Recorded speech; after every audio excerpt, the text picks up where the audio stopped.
If it's not us, there is no one else, because no one else is coming to save these kids.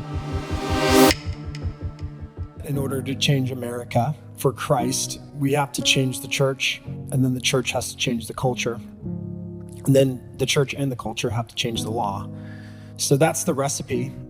Now the question is how do we do that? First, when you have the overwhelming statistic that nearly 50% of women who get abortions, and by logical extension, 50% of the men who drive them to get abortions are attending church at that month, right? So that is an overwhelming statistic that tells you one thing, that this issue isn't being talked about.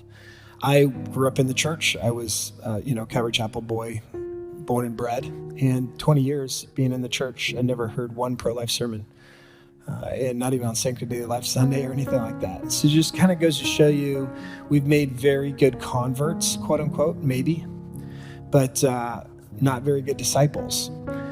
But even if you did that, that's just bare minimum, right? The very bare minimum is that we live like Christ's bride. The next step after living like Christ's bride is we have to obey his commands to go out and preach the gospel and take his great commission to the ends of the earth, right? And we love the gospel, we love the Great Commission, but we leave out the portion of the Great Commission that says, teach them to observe everything I've commanded you, right? And so it's not enough that we get people to come to know Jesus, but we need to be his hands and feet. This is why Christ said, that you are the light of the world. You are the city set on a hill. You are the salt of the earth. Salt convicts. It goes into the festering wounds of a society and convicts. It is a preservative, right? The city on a hill is to be a light to the wandering ships out at sea that need to find their way home.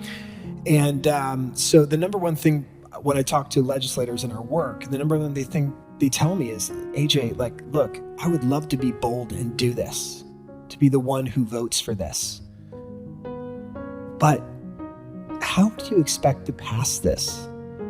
And how do you expect me to risk my political neck on the line when these pastors won't even touch it from the pulpit?